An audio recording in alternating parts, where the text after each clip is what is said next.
I never questioned why everyone in my family died at 50, not until it was my mother's turn. The week my mom turned 49, my grandmother Margaret moved her into what she called the transition suite on the third floor of our family mansion. I watched from the doorway as Margaret arranged fresh flowers on the nightstand and pulled back heavy curtains to let pale morning light spill across the room. "Your mother needs peace and comfort for her final year," Margaret said, her voice steady and clinical, like she was discussing furniture placement instead of my mother's death. She gestured toward the wall covered in framed photographs spanning 4 generations of our family. Every single face up there had died at exactly 50 years old. Every single one except Margaret herself. I'd grown up watching this ritual play out with aunts and uncles, cousins I barely knew, relatives who smiled at Thanksgiving and then disappeared into that third-floor suite 6 months before their 50th birthday.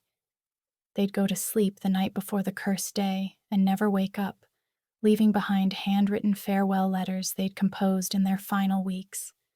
Everyone said it was genetics, something broken in our DNA, a ticking time bomb that detonated precisely on schedule.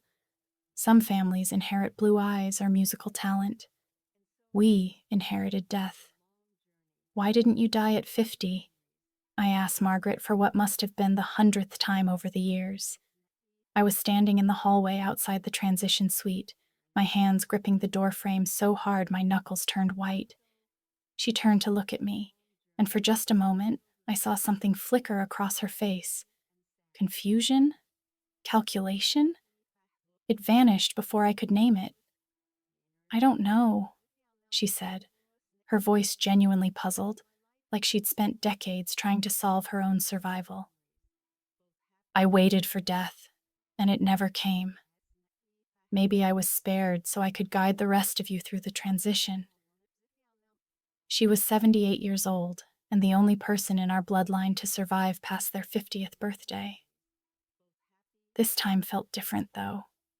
This time it was my mom, and when Margaret left the room to retrieve something downstairs, Mom grabbed my hand so hard it hurt. "I'm not ready," she whispered, her voice breaking. "I want to see you get married. I want to meet my grandchildren." I searched for something hopeful to say, anything that would ease the terror in her eyes. "Maybe you'll be like Margaret," I offered. "Maybe you won't die." Mom shook her head slowly. "No one else has ever lived past 50, she said, "except Dorothy. But look what happened to her." Great Aunt Dorothy had somehow made it to 51, and for 3 glorious weeks everyone thought she'd broken the curse. The family celebrated cautiously, afraid to jinx it, but desperate to believe the pattern could be shattered. Then Dorothy's daughter died suddenly at age 28, just collapsed in her kitchen with no warning. Dorothy herself died. The day after her daughter's funeral, Margaret said the curse had taken them both because Dorothy had cheated death and disrupted the natural order. The universe demanded payment, she explained to the grieving family, and it would always collect what it was owed. I started researching our family history after that conversation with Mom, staying up until 3 in the morning scrolling through genealogy websites and old newspaper archives. I was looking for some pattern, some explanation that made sense of this nightmare. But I couldn't find any deaths at 50 before Margaret's generation. Her own parents had lived into their 70s. Her siblings had grown old. The deadly pattern only started with Margaret's husband, who died on his 50th birthday 2 weeks after Margaret inherited the family estate from her childless aunt. "Mom, what exactly happens when people turn 50? I asked one afternoon while we sat together in the transition suite. She was already looking thinner, her skin taking on that translucent quality I'd seen in others who'd occupied this room. "They just die," she said quietly. "They go to sleep and don't wake up. Margaret says it's peaceful." I watched her face carefully. "But how does she know?" I asked. Mom's answer made my stomach turn. "She's been with each of them at the end. She's the only one strong enough to watch it happen." I snuck into Margaret's study one night after everyone had gone to bed, moving through the mansion like a thief in my own family home. The farewell letters were filed away in elegant leather folders, organized by year and name. I pulled out letter after letter, reading the shaky handwriting of people who'd believed they were dying naturally. Every letter mentioned feeling drowsy in their final days. Every letter thanked Margaret for her comfort and care.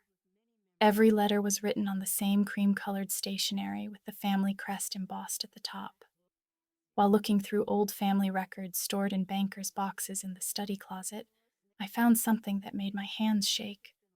My mom's sister, Rachel, was listed in the family Bible as having died at 50, complete with a death date and a handwritten note about her peaceful passing. But the actual death certificate was strange. No cause of death listed, no hospital or attending physician, just Margaret's signature as witness, her elegant script declaring Rachel's life over. I couldn't stop thinking about that certificate. On impulse, I searched online and found a Rachel Calgary living in Oregon, age 58. I stared at the address and phone number for 10 minutes before I had the courage to call. When she answered, her voice was wary. "Is this Rachel Calgary?" I asked. There was a long pause filled with traffic sounds in the background. "Who's asking?" she finally said. "I'm your niece," I told her, my voice barely above a whisper.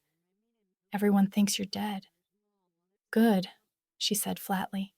"Let them keep thinking that." I felt tears burning in my eyes. "How did you survive the curse?" I begged. She was quiet for so long I thought she'd hung up. Then she spoke, her words measured and careful. "I left the night before my birthday. Started getting sick about a month before. Exhausted, confused, couldn't think straight. It all went away as soon as I left the house." "Why didn't you tell anyone?" I asked, my voice rising despite my efforts to stay calm. "I tried to warn Dorothy," Rachel said. "Her daughter overheard us talking and started asking questions. She was snooping in Margaret's room the day before she died." The implication hung in the air between us, too terrible to say out loud. If asking questions about the curse got you killed, what was I risking by digging into this? I went to check on Mom in the transition suite that evening and found her looking worse than ever. She'd lost weight rapidly, her cheekbones sharp beneath skin that seemed too thin. Margaret had started giving her what she called herbal drinks to ease her transition, thick brownish mixtures that smelled medicinal and sweet. "I'm so tired all the time," Mom said weakly from her bed. "But Margaret says that's normal. The body knows when its time is coming." While they were downstairs discussing Mom's meal plan, I searched the transition suite methodically, opening drawers and checking cabinets. In the closet, I found a locked cabinet I'd never noticed before, secured with a combination lock. It took me 20 minutes of trying different number combinations before I got it open with Margaret's birthday. Inside were medical supplies that made my blood run cold. Syringes in sterile packaging. Vials of clear liquid with pharmaceutical labels I didn't recognize. And a leather-bound notebook tracking dosages for each family member, with dates and amounts and notes about building tolerance. The latest entry was about my mom. "Building tolerance, increase gradually," it read in Margaret's precise handwriting. I photographed everything with shaking hands, terrified I'd hear footsteps on the stairs before I finished. Then I went straight to the police station, walking in through the front doors and asking to speak with someone about suspicious deaths. The officer at the desk listened to my story with increasing skepticism. He told me that deaths from 50 years ago couldn't be investigated without bodies to examine. He said they'd need more evidence than family suspicions and old medical supplies. He promised to look into it, but I could see in his eyes he thought I was wasting his time. I tried to convince Mom to leave the mansion, to come stay with me in my apartment across town where Margaret couldn't access her. But Mom was terrified. "What if the curse follows me?" she whispered. What if it takes you instead, like it took Dorothy's daughter? I wanted to scream that there was no curse, that it was murder, that Margaret was killing people for insurance money. But I didn't have proof yet. Not the kind that would hold up anywhere except in my own paranoid mind. "Mom, I don't think it's a curse," I said carefully. She looked at me with hollow eyes. "Then why does everyone die?" she asked, and I didn't have an answer that wouldn't sound completely insane. I took a sample of Mom's herbal drink to get tested at a private lab I found online. The technician said it would take 2 to 3 weeks for full results. Meanwhile, Mom was getting weaker, more accepting of her fate. She'd started writing her farewell letter with Margaret's guidance, sitting at the small desk in the transition suite and composing sentences about gratitude and peace. 2 weeks before Mom's 50th birthday, I broke into Margaret's bedroom while she was at her weekly book club meeting.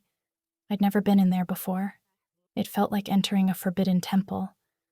I found more photographs dating back decades, boxes and boxes of them stored in her closet. Every person who died at 50 had the same glassy expression in their final photos, the same unfocused eyes and slack features. I found insurance documents showing Margaret as the beneficiary for every family member who'd died. 50,000 after Uncle David, 75,000 after Aunt Linda, 100,000 after my grandfather. The amounts added up to millions of dollars over the decades. Then I found the most damning thing of all, hidden in her nightstand drawer. A medical textbook on poisons and toxic substances, with entire chapters highlighted. Sections on drugs that mimic natural death. Pages bookmarked on dosing schedules and building tolerance. Notes in the margins in Margaret's handwriting about combining substances for maximum effect. I heard footsteps on the stairs and froze, my heart hammering so hard I thought it would burst. I tried to put everything back exactly how I'd found it, but Margaret was already standing in the doorway watching me. "You're just like Dorothy's daughter," she said softly, reaching into her pocket. When her hand emerged, she was holding a syringe filled with clear liquid. "Too curious for your own good." My legs wanted to run, but I forced them to stay still. I looked at the syringe in her hand and then back at her face, trying to keep my expression neutral, even though terror was flooding through my veins. I made my voice sound embarrassed, a little sheepish. "I was looking for extra blankets for Mom," I said quickly. "She mentioned being cold earlier, and I got turned around in the hallway." The lie sounded weak even to my own ears, but I kept talking, adding details about the linen closet on the second floor, and thinking maybe there was storage up here too. Margaret watched me while I talked, her hand steady with that syringe clearly visible. I could see her thinking, weighing whether to believe me or act on whatever she'd been about to do. The silence stretched out for what felt like forever, my pulse thundering in my ears. Finally, she slid the syringe back into her pocket. "The medical supplies are just comfort care items for Mom," she said calmly, like she was explaining something obvious to a child. "Hospice patients need various medications for pain and anxiety." I nodded along with everything she said, my phone recording audio in my jacket pocket, praying the microphone was picking this up. Margaret relaxed slightly, her shoulders dropping just a fraction. "Snooping around causes stress for everyone," she warned. "Mom especially needs peace right now." I apologized quickly, using the exact same phrases Margaret always used when she talked about Mom's final year. "I just want to help Mom through her transition and make sure she's comfortable," I said, the words bitter in my mouth because I knew what they really meant. Margaret studied my face for another long moment, her eyes searching for any sign I was lying. Then she seemed satisfied that I was falling back in line with the family story. "It's late," she said. "You should go home and get some rest." She moved to stand between me and her study desk as she walked me toward the bedroom door, physically blocking my access to anything else I might want to see. I mentioned that I'd like to check on Mom one more time before I left, and Margaret hesitated. I could see her debating whether to allow it, calculating risks in real time. Finally, she agreed, but said she'd come with me, not trusting me out of her sight now.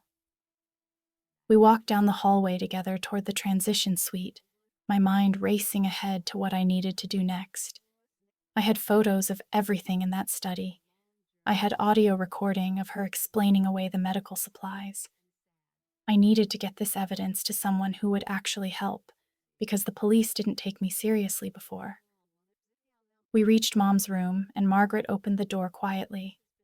Mom was sleeping so deeply she didn't move when we came in. Her breathing was slow and heavy, each breath a visible effort. Her face looked pale against the white pillows, shadows pooling in the hollows of her cheeks. I noticed the empty glass on her nightstand where Margaret's herbal drink had been. Mom's hands were limp at her sides. The way she looked reminded me exactly of those final photos I'd seen in Margaret's study, that same glassy expression on everyone right before they died. I walked over to Mom's bed and pretended to adjust her blanket, pulling it up higher around her shoulders. While I was doing this, I took out my phone like I was checking the time and snapped a few quick photos of Mom's face, the empty glass, the room layout. Margaret watched me the whole time, her expression hard to read. I couldn't tell if she was suspicious or just monitoring Mom's condition. I smoothed the blanket one more time and told Mom quietly that I'd see her tomorrow. She didn't respond at all, didn't even flutter her eyelids. Margaret walked me downstairs to the front door, reminding me again that Mom needed rest and that too many visits tired her out. I promised to call before coming by next time. The moment I got to my car, I grabbed my phone with shaking hands, barely holding it steady enough to find Rachel's number. She answered on the second ring. I told her everything as fast as I could get the words out. The medical supplies in the locked cabinet, the notebook tracking dosages, the insurance documents showing Margaret as beneficiary for millions of dollars, the poison textbook, the confrontation where Margaret had a syringe. Rachel listened without interrupting, and when I finished, she was quiet for a second. Then she confirmed everything I'd suspected. She started feeling sick about a month before her 50th birthday, she told me. Exhausted all the time, confused and foggy. The symptoms went away within days of leaving the mansion. After a week away from Margaret's care, her head cleared up completely. "You need to get Mom out of that house as soon as possible," Rachel said urgently. I explained that Mom was terrified to leave because of what happened to Dorothy and her daughter. "That's exactly what Margaret wants," Rachel said. "Keep everyone scared so they stay put and accept their fate." I drove to an all-night coffee shop and parked in their lot. It was 3 a.m, but I was too wired to sleep, my brain spinning through scenarios and possibilities. I pulled up a notes app on my phone and started mapping out the mansion, drawing every entrance I could remember. The front door with its security camera, the kitchen door that staff used, the side entrance by the garden, the delivery entrance in back. I marked where I'd seen security cameras over the years, trying to figure out blind spots where I could move unseen. Then I wrote down the staff schedule based on months of watching the household routine. The housekeeper came on Mondays and Thursdays from 9 to 3. The groundskeeper was there Wednesdays doing yard work. Margaret went to her book club every Tuesday afternoon and was usually gone for 2 or 3 hours. Those were the small windows when I might be able to get to Mom without Margaret hovering over every interaction, controlling every conversation. When the electronics store opened at 9, I was waiting in the parking lot, the first customer through the door. I found the security camera section, and a sales guy asked if he could help. "I need a small camera that's easy to hide," I told him. He showed me one designed to look like a phone charger, small and innocuous. "You plug it into an outlet, and it records to a memory card," he explained, demonstrating how to set it up and access the feed through an app on my phone. I practiced positioning it at different angles to see what it captured. The camera had a wide lens that could cover most of a room if you placed it right. I bought it along with a high-capacity memory card, paying in cash so there'd be no record. In the parking lot, I tested it again to make sure I understood all the settings. If I could record Margaret actually, giving Mom those poison drinks or injections, that might be the concrete proof I needed. Something that showed exactly what she was doing. Something that couldn't be explained away as family drama or misunderstanding. I found the police department's website on my phone and located the detective division email address. I forwarded all the photos from Margaret's study. The medical supplies, the dosage notebook, the insurance policies, the poison textbook. I wrote a detailed email explaining the situation, including the timeline, emphasizing that Mom's 50th birthday was in 2 weeks. I hit send and immediately got an automated response. The message said they were experiencing high case volumes. Response time was 5 to 7 business days. I wanted to throw my phone across the parking lot. Mom didn't have 7 days to wait for someone to maybe look at an email. That afternoon, I returned to the mansion with the hidden camera in my purse. I texted Margaret that I was coming by, and she responded that Mom was awake, but needed to keep the visit short. When I got to Mom's room, she was sitting up in bed, groggy and pale, but at least her eyes were open. I told her I'd been worried about her. I said I'd been researching our family history, and some things didn't add up. I was trying to gauge how much I could say without scaring her into telling Margaret everything. Mom squeezed my hand weakly. She said she'd accepted her fate. She told me that fighting the curse only made things worse. She mentioned Dorothy again, how trying to cheat death got both her and her daughter killed. I had to bite my tongue hard to keep from screaming. I wanted to tell her there was no curse. I wanted to show her all the evidence. But I knew if I pushed too hard right now, she'd panic and tell Margaret, and then I'd lose all access. So instead, I just held her hand and told her I loved her. I promised her we'd figure this out together. She smiled sadly, like she thought I was in denial about what was coming. Before I left, I plugged the hidden camera into an outlet near her nightstand. It looked exactly like a regular phone charger. Mom didn't even glance at it, too tired to notice anything unusual. I left her room and walked quickly down the stairs, my legs shaking from the adrenaline of planting that camera right under Margaret's nose. I sat in my car outside the mansion and pulled out my phone, searching for private medical labs that did toxicology testing. I scrolled through results until I found one that advertised fast turnaround times and 24-hour service. I dialed the number, and a woman answered on the second ring, her voice professional but tired. I explained that I needed to test a drink sample for unknown substances, trying to sound calm instead of desperate. She started asking questions about chain of custody and whether this was for legal purposes. I realized this was way more complicated than just dropping off a sample at a lab. She told me about proper collection procedures, storage requirements, documentation that needed to be maintained if I wanted results that would be useful in court. I was writing notes on the back of a receipt, trying to keep up with all her instructions about sealed containers and temperature control and witness signatures. She said they could do a rush analysis, but it would cost extra. When she quoted the price, I did quick math and realized this would max out my credit card. That's fine, I told her, and arranged to bring everything in tomorrow morning at 8. I hung up and sat in the dark parking lot, feeling like I was drowning in details and procedures when all I wanted was someone to just test the damn poison. I drove to a coffee shop and ordered something I didn't really want, then sat at a corner table with my laptop searching for information about elder abuse laws in our state.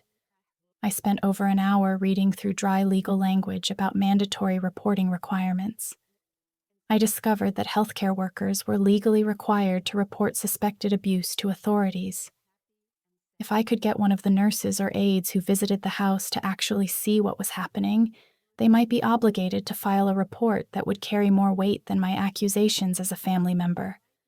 The problem was that Margaret carefully controlled who had access to Mom, and for how long, always hovering nearby and managing every interaction. I found the contact information for Adult Protective Services and stared at it for a while, knowing I needed to call, but also knowing it probably wouldn't help fast enough. I dialed the number anyway, working my way through an automated phone tree until finally a real person picked up. I explained the situation as clearly as I could, telling her about Mom being kept in the transition suite, the medications with no proper prescriptions, the pattern of family deaths, the evidence I'd been gathering. The intake worker was polite, but I could hear the hesitation in her voice. She explained that they needed to prioritize cases with immediate danger and that family disputes over end-of-life care were complicated. "There is an immediate threat," I said, trying to keep my voice level. "My mother's 50th birthday is in less than 2 weeks." But I could tell she thought I was overreacting, caught up in family drama. She said someone would follow up within a week to assess the situation. I thanked her and hung up, adding this to my mental list of useless bureaucratic delays while Mom got weaker every single day. I went back to the mansion that evening and let myself in with my key, heading straight up to the 3rd floor to check on Mom. When I got to her room, I noticed immediately that there were new locks on the cabinet where Margaret kept the medical supplies, small combination locks that weren't there this morning.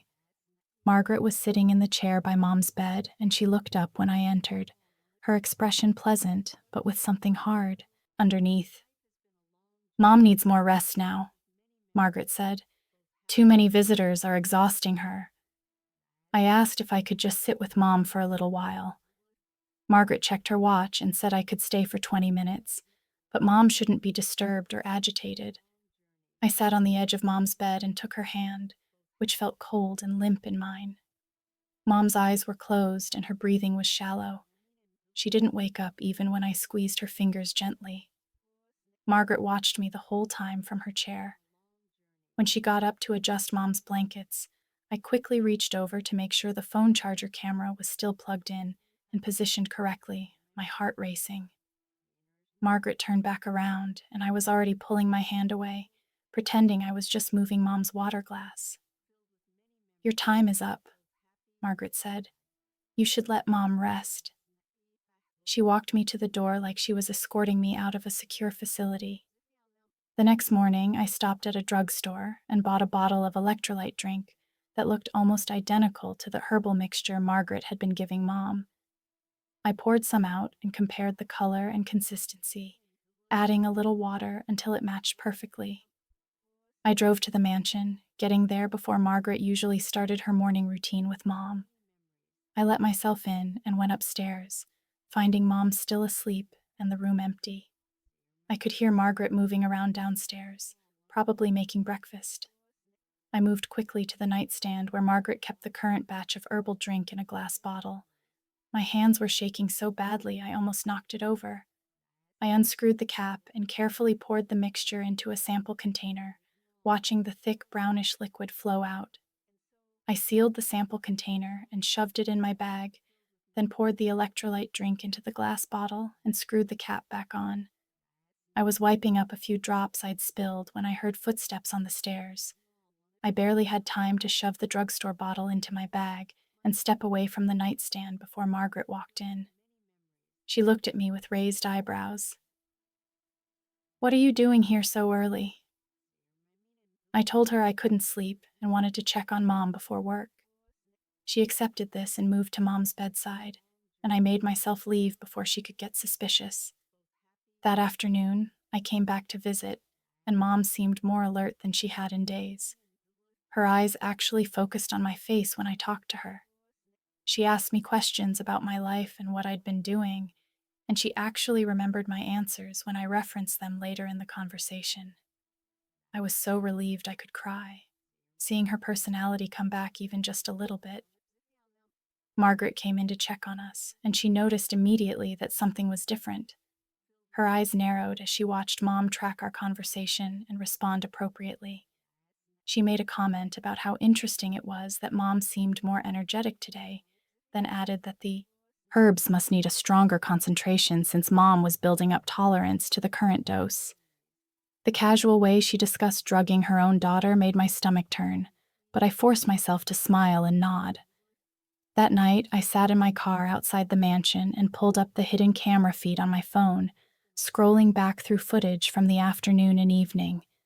At first, it was just Mom sleeping and Margaret coming in periodically. Then around 11 at night, I saw Margaret enter the room with something small in her hand. I zoomed in as much as the app allowed. It was a syringe, small and filled with clear liquid. The angle wasn't perfect, but the footage clearly showed Margaret injecting something into Mom's IV line while Mom slept. She did it quickly and efficiently, like she'd done this 1,000 times before, then disposed of the syringe in her pocket and left the room. I watched it 3 more times to make sure I was seeing what I thought I was seeing.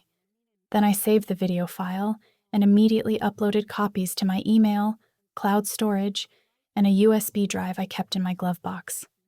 The next morning, I had an appointment with a lawyer who specialized in elder law, someone I'd found through an online search. I brought my laptop with some of the photos and videos I'd collected and explained the situation while he took notes. I asked about emergency guardianship to get Mom away from Margaret. He listened carefully, but his expression told me this wasn't going to be as simple as I hoped. He explained that guardianship cases were complex and slow, especially when the alleged abuser was also a family member with decades of caregiving history and no prior complaints. Courts were reluctant to remove someone from their home without substantial evidence and due process, which could take months. He suggested I focus on getting law enforcement involved first, since criminal charges would give me more immediate options. Before I left, he wrote down a name on his business card. "Talk to Richard Thompson," he said. "He's an estate attorney who's worked with your family for years. He might have information about the insurance policies." I called Thompson's office from the parking lot, and his secretary put me through when I explained I was Margaret's granddaughter. Thompson agreed to see me that afternoon. His office was in one of those old buildings with dark wood paneling and expensive furniture. When I was shown into his office, Thompson was polite but distant. I started to explain my concerns about the insurance policies and the pattern of deaths, and his expression went from professional to cold. He told me that all the estate planning was done properly, and that family members often got upset about end-of-life decisions when emotions were running high. Everything was reviewed by multiple attorneys and executed according to legal standards, he said. He implied I was being dramatic and looking for problems where none existed. He suggested I focus on supporting Mom rather than making accusations against Margaret, who had been nothing but devoted to her family for decades.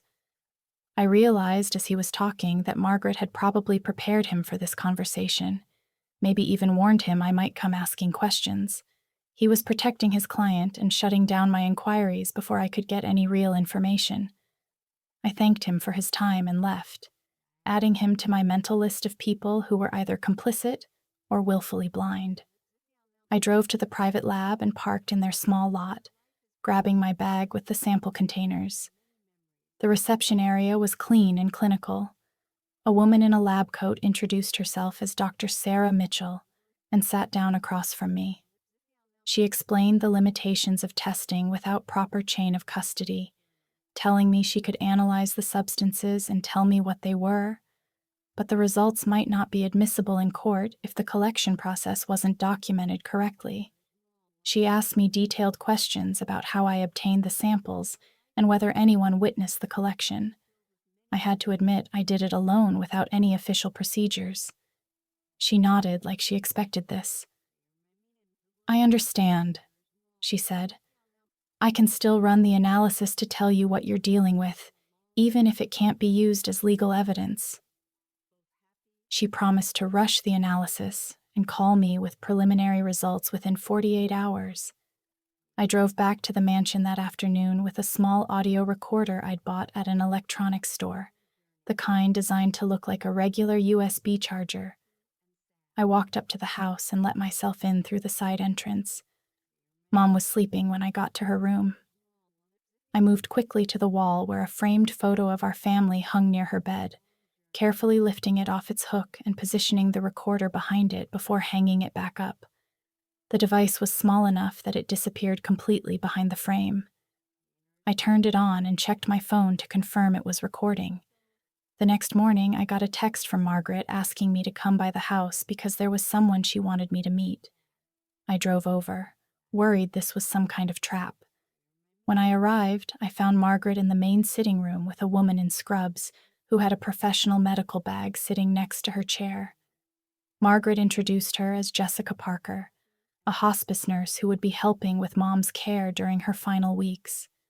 Jessica stood up to shake my hand. She seemed kind and competent, the type of person you'd actually want taking care of someone you love. She had paperwork spread out on the coffee table and was reviewing medication schedules with Margaret. I tried to look at the documents while they were talking, but I couldn't see any logo or official letterhead from a recognized hospice organization. The three of us walked upstairs together, and I watched Jessica examine Mom with gentle efficiency, checking her vital signs and asking simple questions that Mom answered in a drowsy, confused way. Margaret stayed in the room the entire time, offering explanations about Mom's medication schedule and special dietary needs. Everything Margaret said sounded caring and reasonable, but I was suspicious of every single word. I waited near the stairs after the assessment, hoping to catch Jessica alone. I finally got my chance when Margaret went downstairs to answer the doorbell. I followed Jessica into the hallway and asked her directly about the medications Mom was taking and whether she'd actually seen prescriptions from a real doctor. Jessica stopped walking and turned to face me. I could see her thinking carefully about how to answer. She admitted the documentation seemed unusual compared to what she normally worked with, but she explained that everything had been presented to her as approved by Mom's physician. Families often handle end-of-life care in private ways that don't follow standard hospital protocols, she said. I watched her face while she talked, and I could see doubt in her eyes even as she defended the situation. I asked if she'd be willing to review the actual medication vials and dosages to make sure they matched what a doctor would prescribe. She hesitated, then said she'd take a closer look at the documentation. My phone buzzed with a text from Rachel, and I pulled over to look at the photos she sent me. They were pages from her medical records, showing liver function tests and cognitive ability scores from right before she left the mansion, and then again 6 months later. The difference was huge, with all her numbers improving dramatically after she got away from Margaret's care. Her doctor had written notes in the margins about how her symptoms matched chronic low-level poisoning, but he couldn't figure out the source, since she'd already moved to Oregon by the time he saw the pattern. Dr. Sarah Mitchell called me 2 days later with preliminary results from the drink sample I'd brought to her lab. Her voice was careful and professional as she explained what they found. The sample contained traces of benzodiazepines and other sedative drugs that cause drowsiness and confusion. The amounts weren't high enough to kill someone right away, she said, but would definitely cause drowsiness and mental fog over time if someone took them every day. The levels matched exactly with Mom's symptoms. This was scientific proof that Mom was being poisoned, not dying from some genetic curse. I went back to the mansion the next day to check on Mom and found Margaret waiting for me in the front hallway. She told me Mom needed complete rest now and that my visits seemed to make her upset and anxious. She said I could see Mom for a few minutes, but then I needed to let her sleep. When Margaret went into Mom's bathroom to get something, Jessica quietly asked me if I had concerns about the care plan they were following. Her voice was low and hesitant. I told her I had serious concerns and that I'd been gathering evidence about what was really happening here. I found the police department website on my phone and located the non-emergency number. The dispatcher answered, and I asked to speak with a detective about a potential serial murder case. She put me on hold, then transferred me to a detective named Detective Michael Hayes. I told him everything, starting with the family curse and working through all the evidence I'd gathered. He listened without interrupting and asked specific questions about timeline and documentation. He wanted to know exactly how many days until Mom's birthday, whether I had the original samples or just lab reports, if there was video evidence of Margaret administering the substances. He asked if I could meet him that evening to go over all the evidence in person. I agreed immediately. Detective Michael Hayes showed up right on time, and I spread out everything I'd collected on the table between us. Photos of the medical supplies and dosage notebooks, screenshots of the insurance documents, printouts of the lab reports, the video footage from the hidden camera showing Margaret with syringes. He went through each piece carefully, asking questions about how I obtained things. He was honest about the challenges we were facing with this case. Most of the deaths happened years ago. Margaret was a respected member of the community. Some of my evidence might have problems with how it was collected. But what you've shown me is enough to justify opening an investigation, he said. He explained that the strongest case would require catching Margaret actually giving Mom the poison with clear documentation of Mom's condition immediately afterward. The next morning, I went to an electronics store and bought a small clock camera. I synced it to my phone, making sure the timestamp displayed correctly. I visited Mom that afternoon, and she looked worse than I'd ever seen her. Her skin had this pale gray tone, and when she moved, it was like she was pushing through thick water. She whispered that she was scared to fall asleep because she wasn't sure she'd wake up. I promised her I wouldn't let anything happen, that I was working on getting her somewhere safe. My email alert went off the next morning with a message from Thompson. He'd sent a scanned document showing a DNR order that Margaret had prepared for Mom, with signature lines and notary stamps already printed. The email asked me to bring Mom downstairs tomorrow to sign it. I read through the form and realized this was Margaret setting up legal cover for Mom's death. I forwarded the email immediately to Detective Michael Hayes, and he called me back within minutes, confirming that getting Mom to sign this document would make investigating her death much harder. Dr. Sarah Mitchell called with her final analysis on all the vials. She explained that someone taking these substances in gradually increasing doses would become drowsy and confused. Their body would get weaker, and eventually their respiratory system would just stop working while they slept. The combination is designed to look like natural death, she said, especially in someone around 50 who might be assumed to have underlying health problems. This was real proof that couldn't be dismissed as family drama. Detective Michael Hayes called with specific instructions about what to do next. He explained that I should call 911 the next time I saw Margaret preparing to give Mom any medications or injections. Having paramedics document Mom's condition and the presence of substances in her system in real time would create an official medical record. He walked me through exactly what to say to the dispatcher.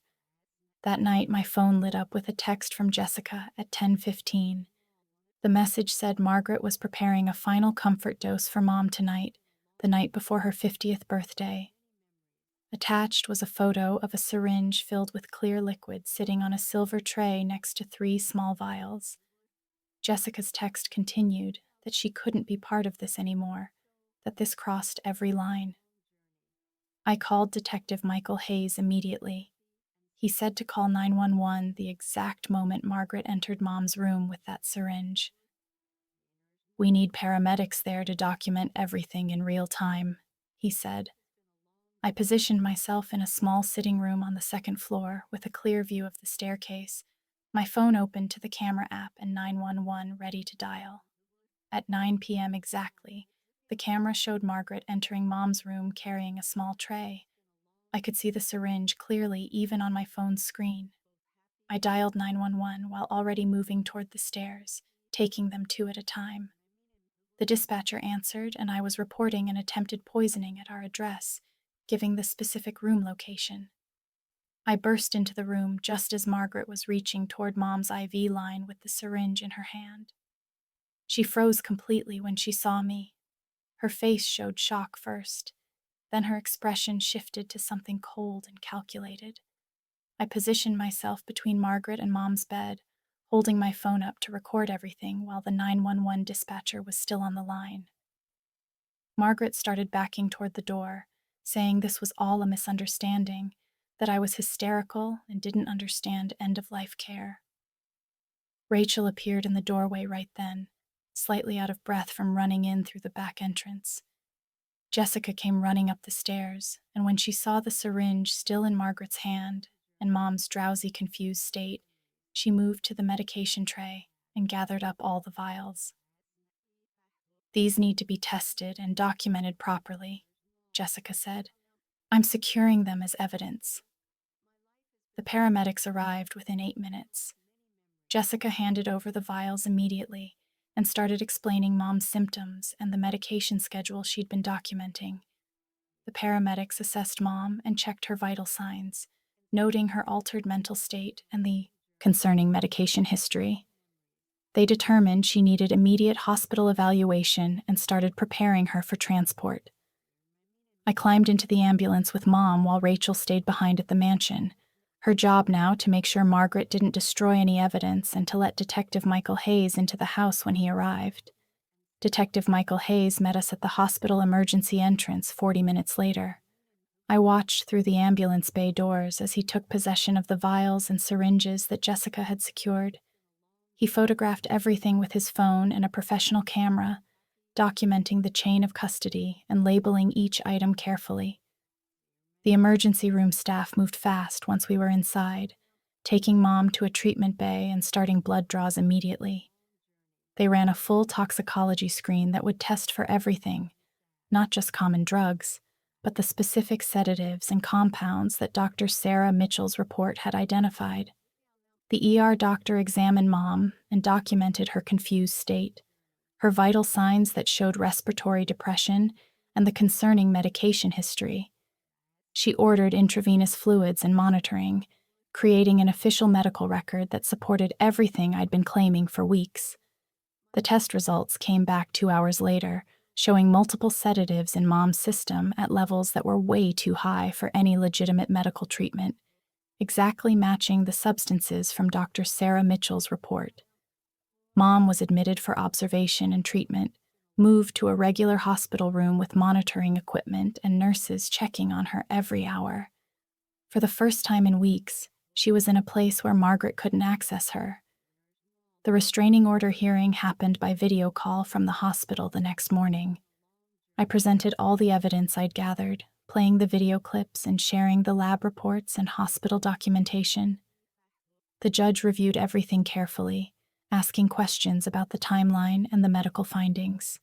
She granted a temporary order barring Margaret from any contact with Mom and from entering the hospital or coming within 500 feet of Mom's room. 2 days later, Adult Protective Services finally showed up to do their investigation. The investigator interviewed me, then Rachel, then Jessica, and finally the hospital staff who had been treating Mom. She took detailed notes and reviewed all the evidence. After spending most of the day collecting information, she told me she was opening a formal case.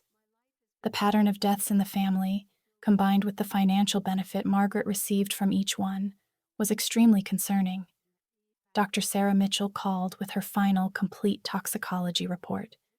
She listed every substance found in all the samples I'd collected and explained exactly how they work together to slowly stop someone from breathing normally and make their heart work less over time. This particular mix of drugs would cause death that looked completely natural unless someone specifically tested for these exact substances, she said. The report included scientific references and medical studies to back up her findings. The search warrant was executed on the mansion 3 days after Mom turned 50. Detective Michael Hayes showed up early in the morning with a team from the police department and the crime lab. They had a judge's order to search the entire house and collect any evidence. I watched from my car parked down the street as they carried out boxes and boxes of stuff. They took all the medical supplies, the notebooks with dosage schedules, the medical textbooks with highlighted sections about poisons, files on every family member who had died, and all the farewell letters Margaret had kept. Margaret was arrested right there at the mansion and charged with attempted murder for what she tried to do to Mom. The detective told me the prosecutor was already looking at additional charges as they investigated all the historical deaths. 2 days later, Margaret made bail using money from the estate to post bond and hired a team of expensive criminal defense lawyers. Over the next week, Mom's condition got better as the drugs finally cleared out of her system. The hospital set her up with a psychiatrist who specialized in working with older people who had been manipulated and abused. The psychiatrist spent hours talking with Mom about what Margaret had done to her. She explained that Mom had been given drugs that messed up her thinking and made it impossible to understand what was really happening. Mom cried when she realized how close she came to dying and how completely Margaret had controlled what she thought and felt. "I can't believe my own mother was planning to kill me for money," she kept saying. I sat with Mom through the worst moments when the grief and anger hit her hardest. The psychiatrist said it would take a long time to process everything, but that she was strong and would recover. The hospital social worker met with us to plan for Mom leaving the hospital.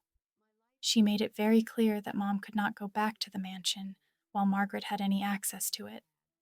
Rachel offered to let Mom come stay with her in Oregon, but Mom said she wanted to stay near me because I was the one who had saved her life. We started looking at rental houses in town that had good security systems and no connection to Margaret or the family. Right in the middle of planning everything, Thompson sent an email saying the estate accounts were being frozen. The prosecutor was going after the money because it came from insurance fraud. This meant Mom couldn't access her inheritance to pay for a place to live or her medical bills. I maxed out my credit cards to cover the first month's rent on a small house we found, and to pay the medical bills that insurance didn't cover. Rachel sent some money to help and said she would keep helping as long as we needed it. I started seeing a therapist to deal with everything that had happened. The fear of losing Mom, the investigation, watching Margaret every second, realizing how close everything came to going wrong. The therapist helped me understand that being constantly alert and worried had been necessary to keep Mom alive, but that I needed to learn when it was okay to relax now.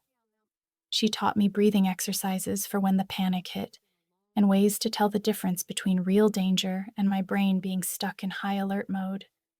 We found a small rental house 3 weeks after Mom left the hospital. I spent 2 days installing deadbolts on every door and window locks that actually worked. The security company came out and set up cameras covering all the entrances. Mom was shaky those first few days, jumping at every sound and checking the locks multiple times before bed. But I noticed her hands were steadier when she made coffee in the mornings, and she started asking about going back to her book club. 2 months after Mom's 50th birthday, we sat together at the kitchen table in our safe little house eating takeout. Mom reached across to squeeze my hand. "I'm ready to actually start living now," she said, "instead of just surviving." I believed her because I could see the color back in her face and the way she smiled when she talked about maybe getting a dog or taking a painting class. The curse that had hung over our family for decades turned out to be one woman's greed and manipulation. Margaret had systematically murdered family members for insurance money, using drugs that mimicked natural death and psychological control that made people accept their fate. She'd created an elaborate mythology about genetics and family history to cover her tracks. She'd isolated her victims, controlled their access to help, and watched them die while collecting millions of dollars. The prosecutor eventually charged Margaret with 5 counts of first-degree murder for deaths they could prove, along with attempted murder for what she tried to do to Mom. The trial lasted 3 months, and I testified about everything I'd discovered and documented. Mom testified too, telling the jury about the fear and confusion she felt in those final weeks, the way Margaret had controlled every aspect of her care and convinced her that death was inevitable. Rachel came back from Oregon to testify about her own experience, explaining how she'd escaped just in time and how her health had immediately improved once she was away from Margaret's care. Jessica testified about the inappropriate medications and dosing schedules, admitting she should have reported her concerns sooner. Dr. Sarah Mitchell presented her toxicology findings, walking the jury through exactly how the drug combinations worked to cause death that appeared natural. The jury deliberated for 2 days before returning guilty verdicts on all counts. Margaret was sentenced to life in prison without the possibility of parole. She showed no emotion when the verdict was read, her face a mask of cold indifference. I felt a weight lift that I'd been carrying for so long, I'd forgotten what it felt like to breathe without it. Mom and I stayed in that small rental house for a year while the estate was settled, and the insurance companies fought over who owed what. Eventually, Mom received some of her inheritance, though much of it went to legal fees and restitution. She bought a modest house with a garden where she could grow vegetables and flowers. She adopted a rescue dog named Charlie, who followed her around like a shadow. I went back to school to become a social worker, specializing in elder abuse cases. I wanted to help other families recognize the warning signs I'd almost missed. I wanted to make sure that people in situations like ours had someone who would believe them and help them fight back. The experience had changed me fundamentally, shown me what I was capable of when someone I loved was in danger. Rachel visited every few months, and we'd sit in Mom's garden talking about the family we'd survived and the future we were building. We talked about the relatives who'd died at 50, wondering how different their lives might have been if someone had questioned the curse story sooner. We couldn't bring them back, but we could honor their memory by living fully and refusing to accept false narratives about fate and inevitability. Mom started a support group for survivors of familial abuse, meeting once a week at the community center. She helped other people who'd been manipulated by family members they trusted, sharing her story and offering hope that recovery was possible. She found purpose in turning her trauma into something that could help others. I learned that justice doesn't erase trauma, but it does provide closure. Knowing that Margaret would spend the rest of her life in prison meant Mom could sleep without fear. It meant we could move forward without constantly looking over our shoulders. It meant the pattern of death that had haunted our family for decades was finally, definitively broken. The curse had never been about genetics or divine punishment. It had been about one woman's calculated greed and the psychology of control. It had been about creating fear so complete that victims would accept their own murder as inevitable. It had been about exploiting family loyalty and cultural narratives about fate. But we survived. We fought back. We exposed the truth and brought justice for all those who died believing they had no choice. And in doing that, we reclaimed our lives and our futures from someone who'd tried to steal them. Mom made it past 50. She made it past 60. She's planning to make it past 70 and beyond. Some people say I saved my mother's life, but the truth is more complicated than that. We saved each other. She gave me a reason to keep digging when it would have been easier to accept the family story. I gave her a way out when she thought there was none. Together, we proved that even the most deeply rooted lies can be uprooted if you're willing to do the hard work of seeking truth. The mansion still stands on the hill, but it's empty now. The estate was sold to settle debts and legal claims. Sometimes I drive past it and remember the fear I felt walking those hallways, searching for evidence, knowing that one wrong move could get me killed too. But mostly, I remember the moment in the hospital, when Mom opened her eyes and really saw me for the first time in weeks. That moment when the drugs had cleared enough for her to understand she was safe. That moment when she squeezed my hand and whispered, "Thank you for not giving up on me." That's the moment that matters. That's the moment that made everything worth it. We don't get to choose the families we're born into or the traumas they inflict, but we do get to choose how we respond, whether we accept false narratives or fight for truth, whether we give up or keep pushing when everyone tells us we're wrong. I thought I knew what family meant before all this happened. I thought it was about blood ties and shared history and loyalty no matter what. Now I know that real family is the people who believe you when no one else will. It's the people who risk everything to keep you safe. It's Rachel flying across the country to help rescue her sister. It's Jessica gathering evidence even though it could cost her career. It's Detective Michael Hayes taking my accusations seriously when others dismiss them as family drama.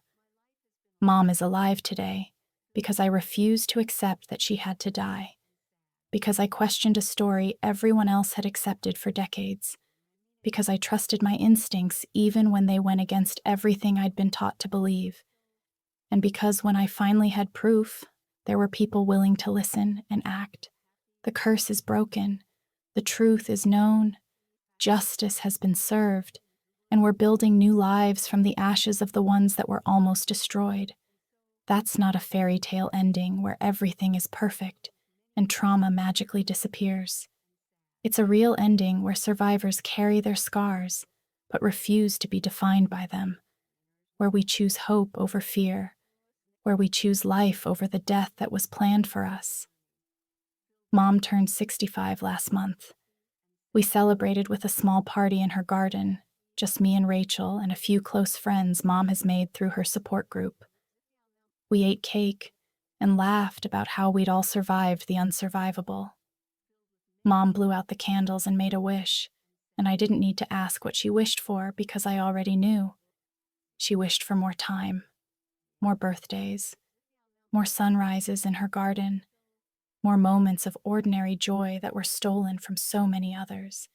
And unlike all those years when wishes felt like desperate prayers thrown into the void, this time her wish has a real chance of coming true. Because she's free. We're both free. And that freedom is worth every terrifying moment it took to claim it.